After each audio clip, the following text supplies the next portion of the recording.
নবনীরদ-নিন্দিত কান্তিধারম রসসাগর নাগর भूपवरं।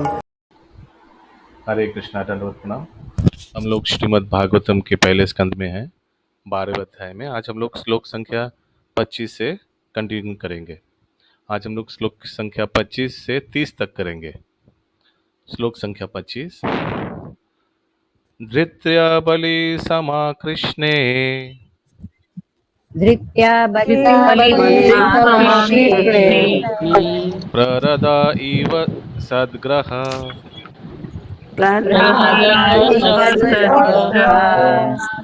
आहर्तैसो अश्वमेधनाम्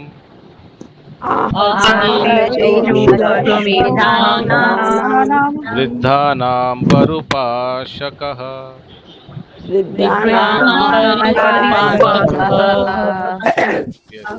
सुषमा जायसवाल माता जी हैं। यस प्रभु। हरे कृष्ण प्रभु, दंडवत प्रणाम। हरे कृष्णा, दंडवत प्रणाम। Yes please. यह बालक बलि महाराज के समान होगा और प्रहलाद महाराज के समान श्री भगवान कृष्ण का अनन्य भक्त, या यहाँ अनेक अश्वमेध यज्ञों को संपन्न करने वाला तथा वृद्ध एवं अनुभवी व्यक्तियों का अनुयायी होगा। तात्पर्य फिर से तात्पर्य बलि महाराज श्री भगवान की भक्ति, इस तात्पर्य बलि महाराज ये श्री भगवान की भक्ति के बाहरा ज्ञानियों महाजनों में से एक है। ये भक्ति के महान अधिकारी इसलिए बने क्योंकि श्री भगवान को प्रसन्न करने हेतु इन्होंने सर्वस्व निसावर कर दिया था और अपने तथाकथित गुरु से संबंध विच्छेद कर लिया था, क्योंकि गुरु ने श्री भगवान की सेवा में सर्वस्व निछावर करने में बाधा उत्पन्न की थी। धार्मिक जीवन की सर्वोच्च सिद्धि बिना हरे किसी कृष्णा। कारण के, ये सबको मालूम है ना, ये शुक्राचार्य ने मना किया था दान देने के लिए, तो बलि महाराज ने इनकार कर दिया था। सबको मालूम है, राइट? ये सबको मालूम है। हाँ प्रभु। ओके, यस, आगे। धार्मिक जीवन की सर्वोच्च सिद्धि के बिना किसी कारण के या किसी प्रकार के सांसारिक व्यवधान के भगवत भक्ति की अहेतु की अवस्था प्राप्त करना है। बलि महाराज श्री भगवान को प्रसन्न करने हेतु सर्वस्व त्याग देने हेतु कृत संकल्प थे और उन्होंने किसी प्रकार की अड़चन की चिंता नहीं की। ये भक्ति के अन्य प्रामाणिक ज्ञानी जन महाजन प्रहलाद महाराज के पौत्र थे। बलि महाराज तथा भगवान श्री विष्णु वामन देव के साथ उनके व्यवहार की कथा श्रीमद् भागवतम के 8वें स्कंद अध्याय 11 से 24 में वर्णित है। तो ये दोनों ही प्रहलाद महाराज, दादू और नाती दोनों ही महाजन है, करेक्ट? 12 महाजनों में दोनों है। यस, आगे। यस प्रभु। प्रहलाद महाराज वे भगवान श्री कृष्ण श्री विष्णु के महान भक्त थे। अभी वे मात्र 5 वर्ष के ही थे कि उनके पिता हिरण्यकश्यपु ने श्री भगवान का अनन्य भक्त होने हेतु उन्हें कठोर दंड दिया। वे हिरण्यकश्यपु के प्रथम पुत्र थे और उनकी माता का नाम कयाधु था। प्रहलाद महाराज भगवत भक्त थे क्योंकि उन्होंने अपने पिता का वध भगवान श्री नरसिंह देव के हाथों होने दिया। इससे यह दृष्टांत प्रस्तुत हुआ था कि यदि भक्ति मार्ग में पिता बाधक बने तो उसे भी भक्ति के पथ से दूर कर देना चाहिए। उनके 4 पुत्र थे। सबसे बड़े पुत्र विरोचन के पुत्र रूप में बलि महाराज हुए, जिसका वर्णन ऊपर किया गया है। प्रहलाद महाराज के कार्यकलापों का वर्णन श्रीमद् भागवतम के 7वें स्कंद में मिलता है। हरे कृष्णा। हरे कृष्णा। यस, गोपानंद कृष्ण प्रभु। सो बलि महाराज से उनको क्या मिला? बलि महाराज जैसा उनको क्या मिला परीक्षित महाराज को?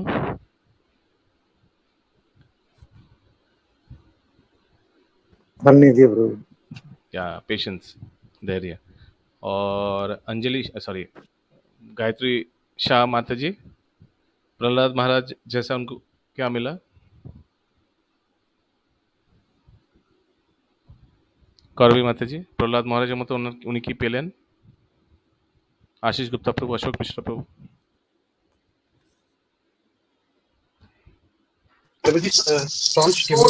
Stubbornness. यस, स्टॉन्च डिवोटी लिखा हुआ है। Stubbornness and devotion. Yes, staunch एकदम दृढ़व्रता। भक्ति मिला प्रभु जी, यस स्ट्रॉन्ग भक्ति मिला। यस। 26 नंबर श्लोक। राजर्षिणाम जनायिता राजर्षीणां जनयन्त्यनीता शास्त्रचोत्पथगामिनाम् शास्त्रार्थगामिनां निग्रहिता कलिरेषा निगृहीता कलेरेषा भुवो धर्मस्य कारणात्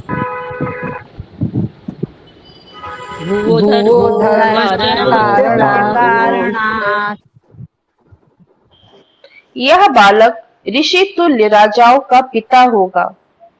विश्व शांति तथा धर्म के निमित्त यह वालों तथा उपद्रवकारियों को दंड लेने वाला होगा। तात्पर्य संसार में सबसे विलक्षण व्यक्ति श्री भगवान का भक्त होता है। ऋषिगण प्रज्ञावान व्यक्ति कहलाते हैं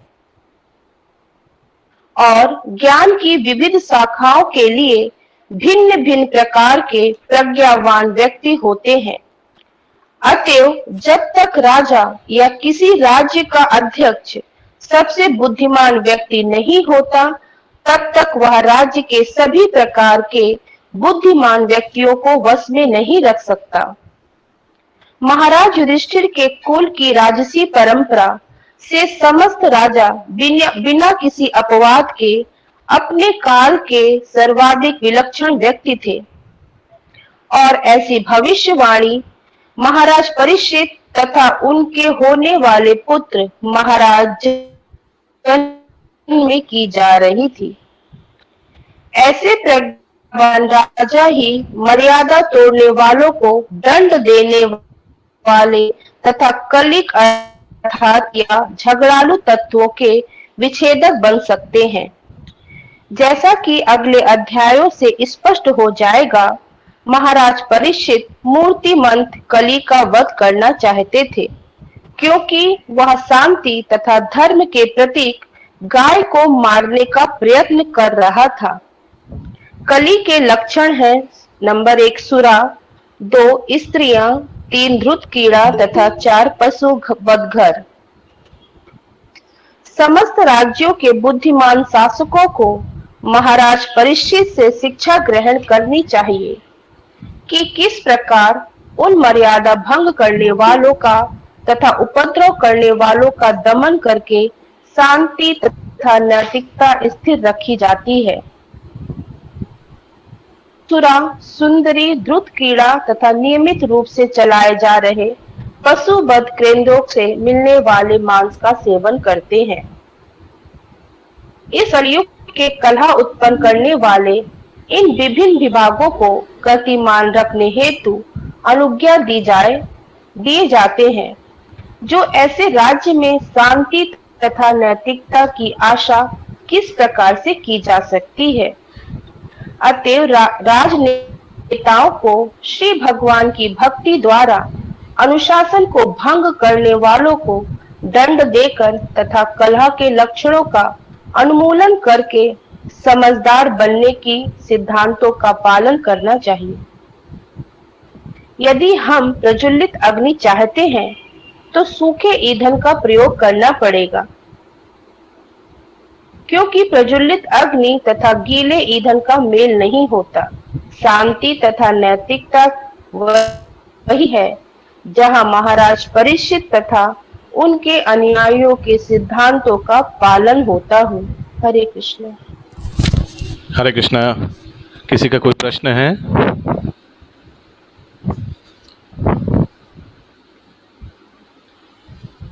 27 नंबर श्लोक। तक्षाकद आत्मनो मृत्युम। प्रभु जी ये लास्ट यस कविता माता जी। हरे कृष्णा प्रभु जी। यस प्रभु जी ये ईंधन सूखे ईंधन के बारे में यस। सो यहाँ लिखा जा रहा है। Similarity between. Yes yes. So उसके आगे थोड़ा पीछे जाने से हम लोग देखेंगे कि लाइसेंस इशू हो रहा है। ये सब चारों मांसाहार वर्जन ये सब का लाइसेंस दिया जा रहा है ना। सो ये सब लाइसेंस, शराब का लाइसेंस दिया जाता है, एक्सेट्रा एक्सेट्रा। चारों नियम तोड़ने के लिए लाइसेंस इशू होता है सरकार की तरफ से। सो अगर ये सब होगा तो कैसे हम लोग शांति एक्सपेक्ट करें? श्रील प्रभुपाद आगे ये बताते हैं। फिर श्रील प्रभुपाद बताते हैं कि जो शासक है जैसे सरकार should be very very strict discipline, और कुछ भी इनडिसिप्लिन को चैस्टाइज करना चाहिए, उनको तिरस्कार करना चाहिए। अगर हम लोग सोसाइटी में शांति और अच्छा नियम श्रृंखला चाहते हैं, हाँ, उसकी तुलना किया है ब्लेजिंग फायर से। ठीक है कविता माता जी। So if you want blazing fire we must use dry fuel. Dry fuel क्या है? Strict discipline. अगर हम लोग अगर ब्लेजिंग फायर यानी अच्छा सोसाइटी चाहते हैं समाज, so there should be dry fuel यानी strict discipline by the government. क्योंकि दोनों साथ साथ नहीं जाता है, आग और सूखा लकड़ी एक साथ नहीं जाता है। जहाँ सूखा लकड़ी रहेगा वो बहुत आग जलेगा। वैसे ही अगर इनडिसिप्लिन है तो सोसाइटी अच्छा प्रगति नहीं करेगा। Okay, thank you Prabhu ji. Thank you. 27 number श्लोक। तक्ष। কৃষ্ণ প্রভু यस कविता सॉरी गौरवी माता जी। বলছে এই কলিযুগে কলহের এই সমস্ত বিভাগগুলি চালাবার জন্য ন্যায়সঙ্গতভাবে অনুমতি প্রদান করা হচ্ছে।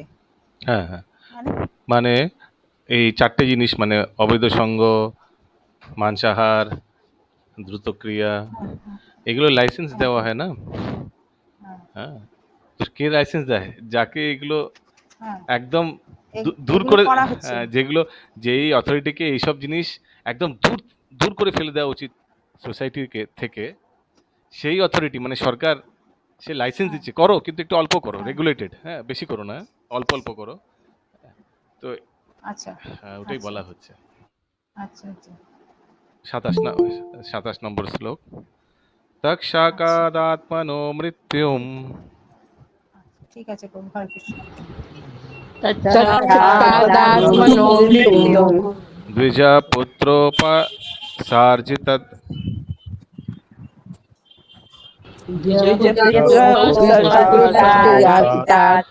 प्रपास्यता उपाश्रुत्य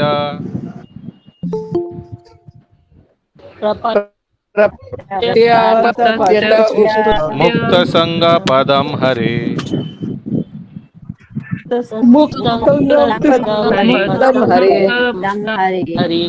यस कुछ कुछ भक्त लोग का बैकग्राउंड में वह बहुत ब्राह्मण नॉइज आ पुत्र रहा द्वारा है। भेजे गए। सो वो थोड़ा आप लोग को देखना पड़ेगा, बैकग्राउंड में बहुत नॉइज आ रहा है कुछ कुछ भक्तों का। गोपानंद प्रभु जी। हाँ तो वो बैकग्राउंड नॉइज थोड़ा देख लीजिएगा। फिर गायत्री शाह माता जी, थोड़ा बहुत हवा या पंखा का बहुत आवाज आ रहा है, I don't know. So just जिनका जिनका बैकग्राउंड का नॉइज आ रहा है म्यूट में रहना अच्छा है। या नहीं तो बैकग्राउंड नॉइज थोड़ा संभाल लीजिए। ओके यस माता जी प्लीज पढ़िए। वह ब्राह्मण पुत्र द्वारा भेजे गए तक्षक नाग के डसने से अपनी मृत्यु होने की बात सुनकर समस्त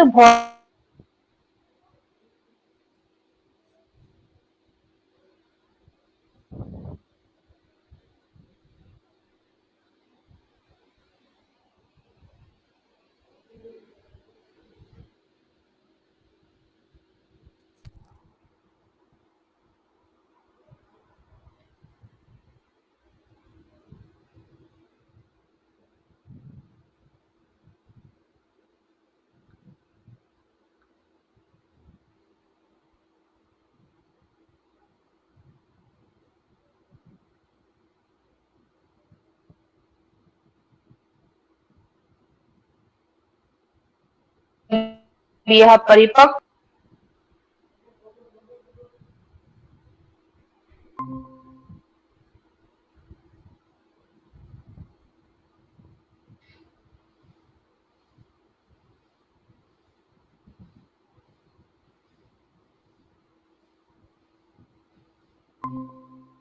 विशेष रूप से अनुरक्त हो चुके थे और निरंतर श्री भगवान की शरण में रह रहे थे।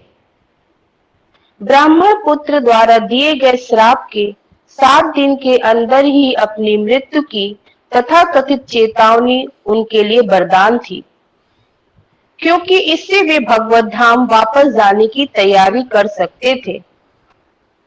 चूंकि वे श्री भगवान द्वारा सदा ही रक्षित थे, अतएव यदि वे चाहते तो भगवत कृपा से ही इस श्राप के प्रभाव से बच सकते थे, लेकिन उन्होंने बिना किसी कारण के भगवत कृपा का अनुपयुक्त लाभ उठाना पसंद नहीं किया।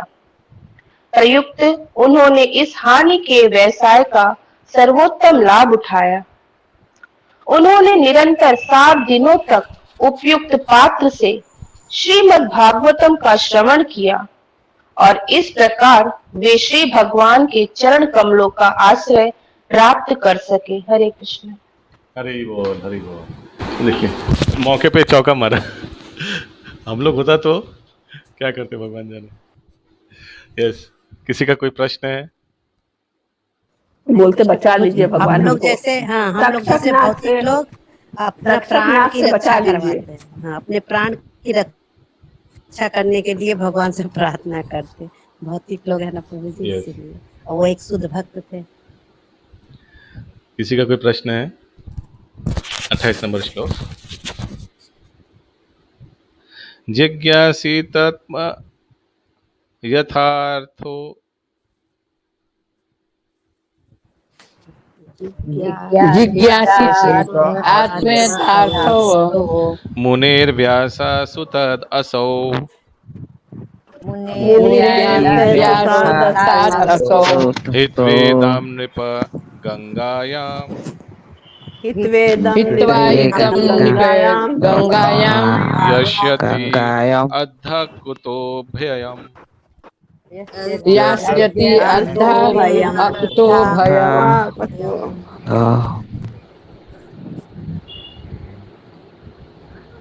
श्रील व्यासदेव के महान दार्शनिक पुत्र से श्रील व्यासदेव के महान दार्शनिक पुत्र से समुचित आत्मज्ञान के विषय में जिज्ञासा करने पर वह संपूर्ण भौतिक आसक्ति का परित्याग करेगा और निर्भय जीवन प्राप्त करेगा। तात्पर्य भौतिक ज्ञान का फिर से एक बार पढ़िए। समझ में नहीं आ रहा कि कौन किसको। या श्रील व्यासदेव के महान दार्शनिक पुत्र से समुचित आत्मज्ञान के विषय में जिज्ञासा करने पर वह संपूर्ण पढ़िए। वह संपूर्ण भौतिक आसक्ति का परित्याग करेगा और निर्भय जीवन प्राप्त करेगा। यानी परीक्षित महाराज सुखदेव गोस्वामी से सब कुछ जानने के बाद। हरे कृष्ण प्रभु जी। सुखदेव गोस्वामी भी महाजन थे? नहीं। 12 महाजन में? नहीं। व्यासदेव जी? यस। ओके। प्रभु जी व्यासदेव ने तो भैया सखी तो सुखदेव गोस्वामी को ही तो कहते हैं 12 महाजन में। व्यास देवलो आई डोंट नो। एक मिनट, 12 महाजन का लिस्ट देखते हैं। हमको जितना दूर याद है व्यासदेव है उसमें। सुखदेव भी लिखा था प्रभु जी, लिखा मैं पूछ रही। ओके। एक मिनट में लिस्ट व्हाट्सएप करता हूँ, ये ग्रुप में डालता हूँ 12 महाजनों का लिस्ट। ये एक श्लोक है ना, ये श्लोक हम लोग को कंठस्थ करने से बहुत काम में आएगा। बार बार आता है। ये श्रीमद् भागवतम का ही श्लोक है। देखिए चैट बॉक्स में दिखाई दे रहा है।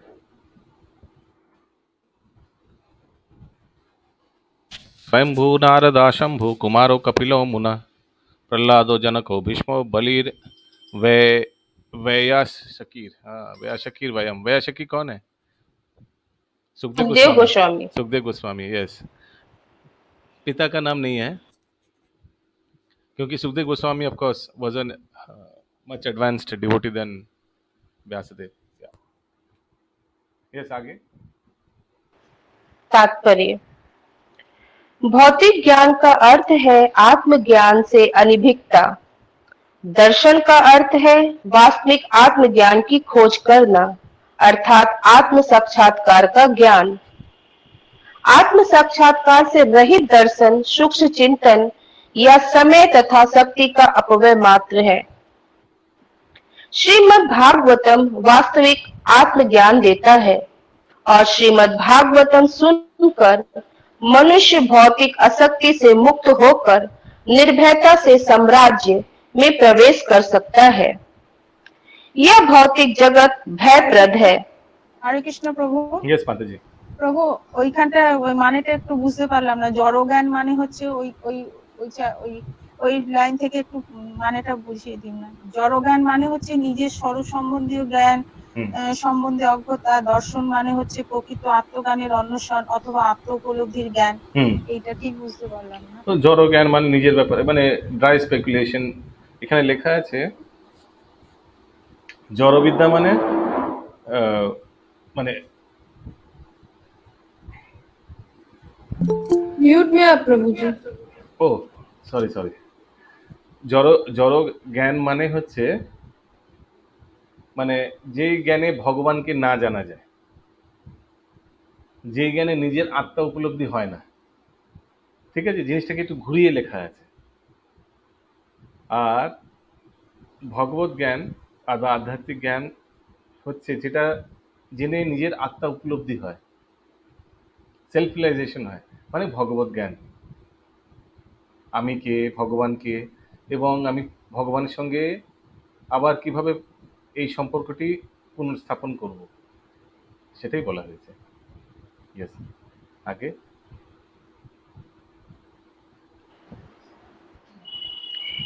यह भौतिक ज्ञान भयप्रद है। इसके बंदी सदैव इस प्रकार भयभीत रहते हैं मानो बंदी गृह के भीतर हो। बंदी गृह का कोई भी व्यक्ति बंदी गृह के विधि विधानों का उल्लंघन नहीं कर सकता, और यदि करता है तो उसका अर्थ है कि बंदी जीवन की एक और कालावधि का विस्तार। इसी प्रकार हम इस भौतिक जगत में सदा भयभीत बने रहते हैं। यह भयातुर चिंता कहलाती है। भौतिक जीवन में समस्त योनियों में हर कोई या तो प्रकृति के नियमों को तोड़ने से या तोड़े बिना ही चिंताग्रस्त रहता है। मुक्ति का अर्थ है इन अनवरत स्थायी चिंताओं से मुक्ति प्राप्त करना। यह तभी संभव है जब चिंता को भगवत भक्ति में परिणित कर दिया जाए। श्रीमद् भागवतम हमें अवसर प्रदान करता है कि हम चिंता के गुण को पदार्थ से अध्यात्म में बदल दें। ऐसा विद्वान दार्शनिक की संगति से, जैसा कि शील व्यास देव के महान पुत्र स्वरूप सिद्ध शील सुखदेव गोस्वामी की संगति से संभव है। महाराज परीक्षित ने अपनी मृत्यु की चेतावनी मिलने के पश्चात इस अवसर का लाभ शील सुखदेव गोस्वामी की संगति करके उठाया और वांछित फल प्राप्त किया। व्यवसायिक व्यक्तियों द्वारा श्रीमद् भागवतम के इस प्रकार से वाचन तथा श्रवण का अनुकरण किया जाता है, और अल्पज्ञ सोचता सोचते हैं कि वे भौतिक आसक्ति के चंगुल से छुटकारा प्राप्त करके अभय पद का जीवन प्राप्त कर सकेंगे। श्रीमद् भागवतम का ऐसा अनुकरणात्मक श्रवण उपासद माने हंसी का पात्र होता है, और मनुष्य को ऐसे मजाकिया लालची लोगों द्वारा भौतिक भोग को बनाए रखने हेतु संपन्न किए जाने वाले श्रीमद् भागवतम सप्ताह के चक्कर में नहीं पड़ना चाहिए। हरे कृष्णा। हरि बोल। वेरी इंपॉर्टेंट सुषमा माता जी, ये श्रीमद् भागवतम सप्ताह, भागवत सप्ताह, इसके बारे में बोला जा रहा है, तो we have to be very careful. Hare Krishna प्रभु जी। यस प्रभु जी एक बार ये वाला पैराग्राफ समझाते ना, हरे कृष्ण। हर- हरे कृष्ण प्रभु जी। हाँ ये जो व्यावसायिक व्यक्तियों द्वारा श्रीमद् भागवत के इस तरह से वाचन वाला समझा दीजिए थोड़ा सा। यस। तो ये श्रीमद् भागवतम जो बाहर होता है तो उसमें क्या होता है, कोई प्रोफेशनल जो परंपरा में नहीं है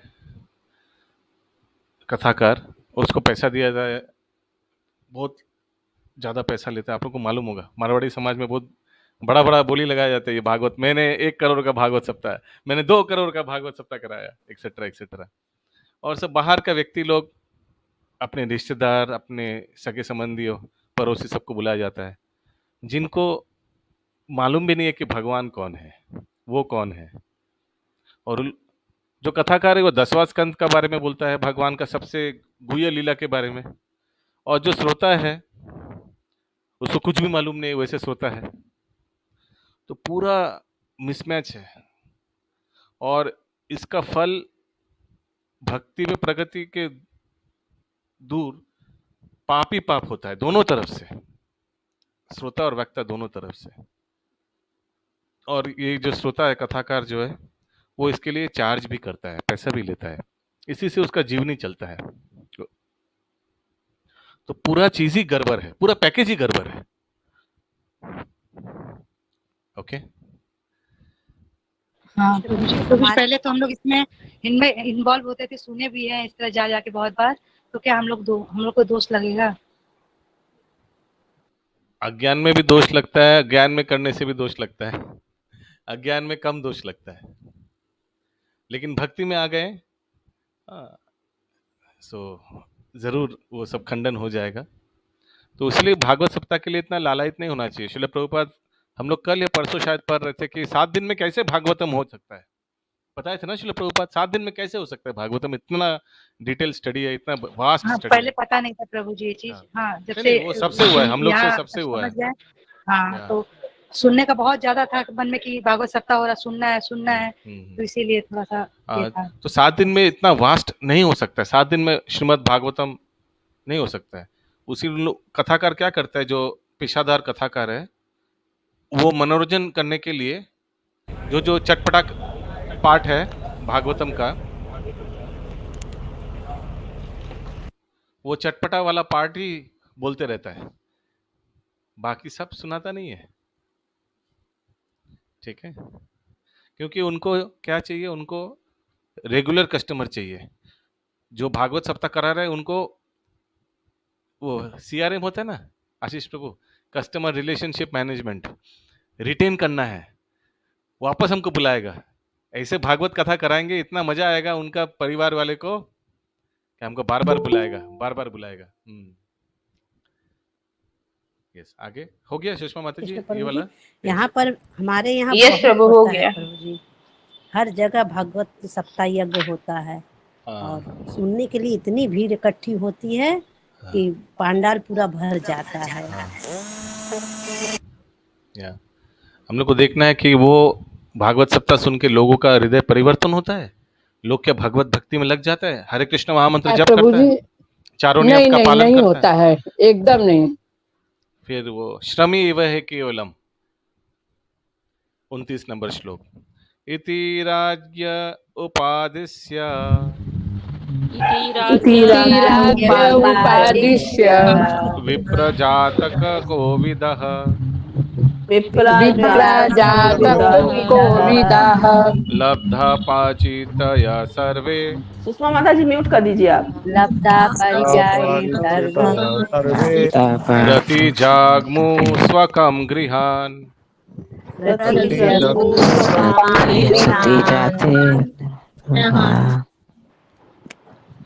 यस।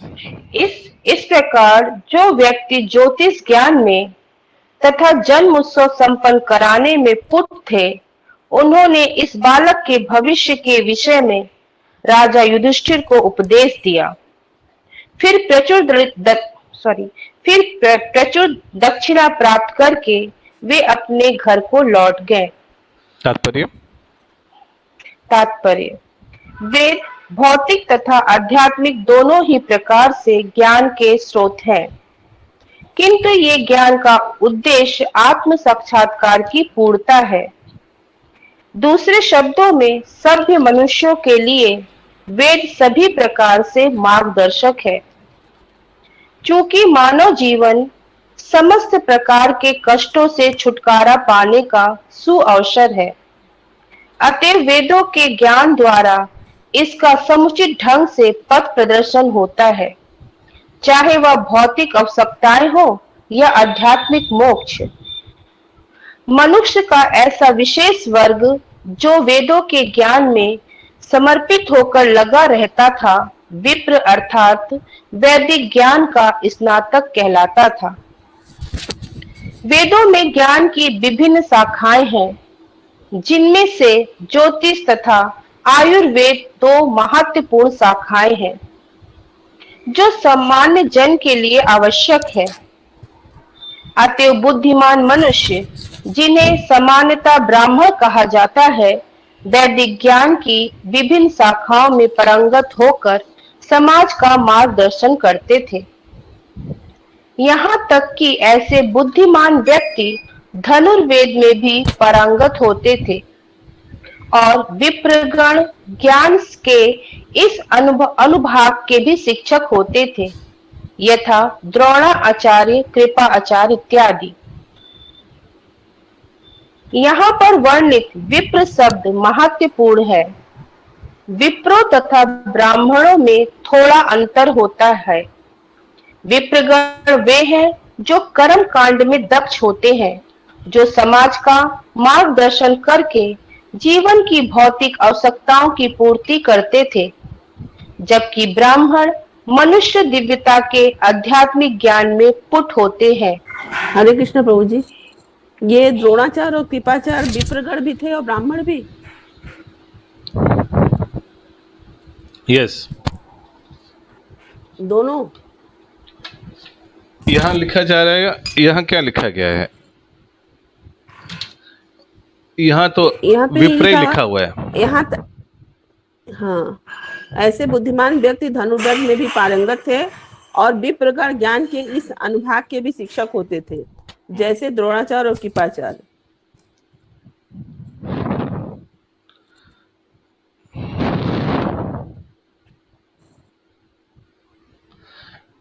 तो हम लोग यही सीख रहे हैं इस तात्पर्य से कि ब्राह्मण जो वैदिक ज्ञान देगा, यानी भगवान को कैसे प्राप्त किया जाए। वैदिक ज्ञान में दो प्रकार के ज्ञान है, भौतिक भी है और भगवत ज्ञान भी है।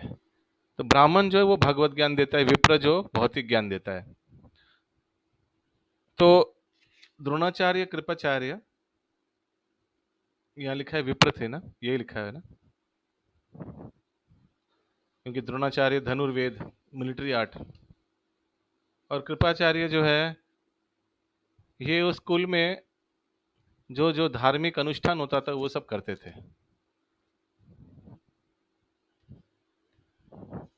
तो ये विप्र थे दोनों।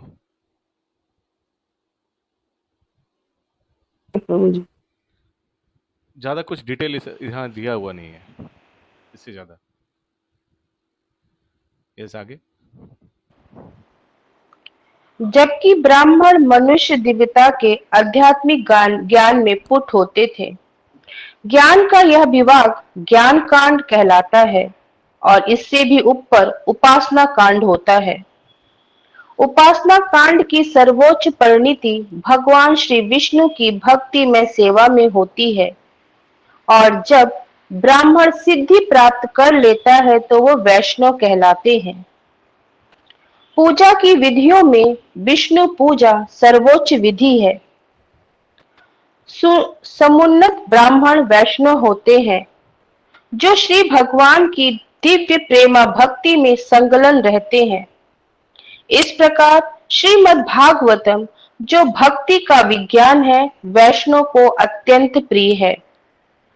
जैसा कि श्रीमद् भागवतम के प्रारंभ में बताया जा चुका है, यह वैदिक ज्ञान का परिपक्व फल है और उपयुक्त तीनों कांडों अर्थात कर्म, ज्ञान तथा उपासना कांडों से कहीं अधिक श्रेष्ठ विषय है। कर्म कांड के पंडितों में जातक कर्म में पुट विप्र अच्छे जोशी होते थे, जो नवजात शिशु के भविष्य पटु है माता जी, पटु। यस प्रभु, पटु विप्र अच्छे जोशी होते थे, जो नवजात शिशु के भविष्य को केवल समय लगन की गणना से बता देते थे। महाराज परीक्षित के जन्म काल के समय ऐसे पटु जातक विप्र विद्यमान थे और उनके पितामह महाराज युधिष्ठिर ने इन विप्रों को पर्याप्त सोना, भूमि, गांव, अन्न तथा गाय सहित अन्य आवश्यक वस्तुएं भेंट की। सामाजिक संरचना में ऐसे विप्रों की आवश्यकता है और राज्य का यह कर्तव्य है कि ऐसे लोगों का अच्छी तरह पालन करे, जैसा कि वैदिक पद्धति में विद्यमान है। ऐसे पटु विप्र राज्य द्वारा पर्याप्त धन दिए जाने पर सामान्य लोगों की निःशुल्क सेवा कर सकते हैं और इस प्रकार वैदिक ज्ञान का यह विभाग सबके लिए सुलभ हो सकता है। हरे कृष्ण। हरे कृष्ण। ऐसा कर्म कांड जो जातक कर्म एक्सपर्ट है, ऐसा विप्र का दरकार है।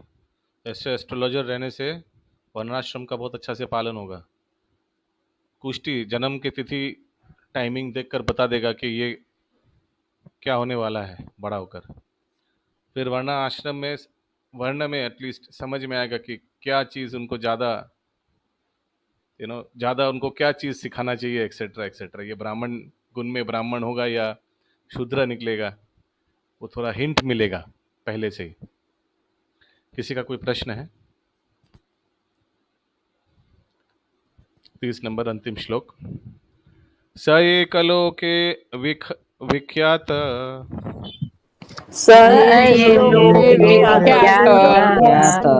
परीक्षेद इति यत् प्रभु पूर्वं दृष्टम अनुध्यायान् परीक्षेत नरेश्वयः।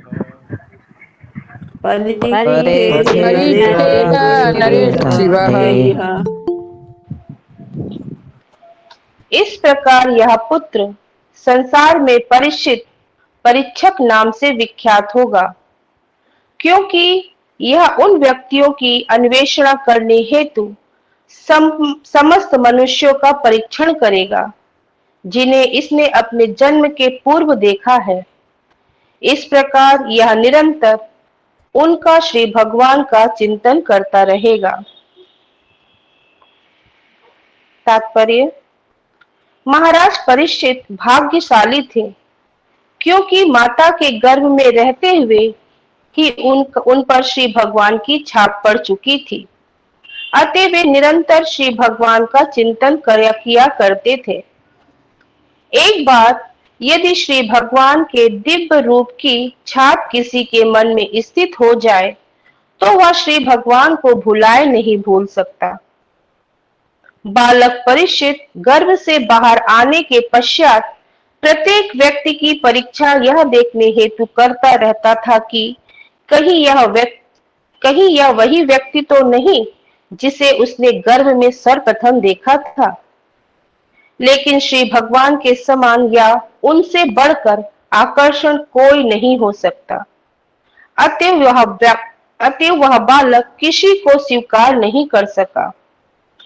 लेकिन ऐसी परीक्षा के द्वारा श्री भगवान निरंतर उसके साथ रहे और इस प्रकार स्मरण के द्वारा महाराज परीक्षित श्री भगवान की भक्ति में सदैव संलग्न रहे। इस प्रसंग में शीलजीव गोस्वामी की टीका है कि यदि प्रत्येक बालक पर बचपन से ही श्री भगवान की छाप पड़ जाए तो वह निश्चित रूप से महाराज परीक्षित की ही तरह भगवत भक्त बन सकता है। भले ही कोई महाराज परीक्षित की तरह इतना भाग्यशाली ना हो कि उसे माता के गर्भ में ही श्री भगवान के दर्शन हो ले, लेकिन यदि बालक के माता पिता चाहे तो वह ऐसा बन सकता है। इस प्रसंग में मैं अपना व्यवहारिक उदाहरण दे सकता हूँ। मेरे पिता श्री भगवान के शुद्ध भक्त थे और जब मैं 4-5 साल का था तब मेरे पिता ने मुझे राधा कृष्ण की एक युगल मूर्ति प्रदान की थी। मैंने खेल खेल में ही मैं अपनी बहन के साथ इन विग्रहों की पूजा किया करता था और मैं निकट के राधा गोविंद मंदिर की पूजा विधि का अनुकरण किया करता था। निरंतर इस मंदिर में जाकर तथा वहां होने वाले उत्सव का अपने खेल के विग्रहों के साथ अनुकरण करके मैंने श्री भगवान के प्रति सहज आकर्षण विकसित कर लिया। मेरे पिता मेरी स्थिति के अनुरूप इन उत्सव का अवलोकन करते थे। आगे चलकर स्कूल तथा कॉलेज जाने के कारण मेरे ये कार्यकलाप ठप हो गए और मेरा अभ्यास छूट गया। किंतु अपनी युवावस्था में जब मैं अपने गुरु श्रीमद् भक्ति सिद्धांत सरस्वती गोस्वामी महाराज से मिला तब मेरी पुरानी अभिरुचि फिर से जागृत हो उठी और वही खेल की मूर्तियां मेरे आराध्य अर्च विग्रह बन गई। यह तब तक चलता रहा जब तक मैंने पारिवारिक संबंध नहीं तोड़ लिए और मुझे प्रसन्नता है कि मेरे पिता ने मुझ पर अपनी पहली छाप छोड़ी। वह गुरु की कृपा से आगे चलकर भक्ति में विकसित हो सकी। महाराज प्रहलाद ने भी यही उपदेश दिया है कि इस प्रकार की ईश्वरी छाप बाल्य अवस्था के प्रारंभ में ही पड़ जानी चाहिए, अन्यथा जीव मनुष्य जीवन रूपी सुअवसर को खो सकता है और अन्य रूपों की तरह नश्वर होते हुए भी अत्यंत मूल्यवान है। हरे कृष्ण। हरे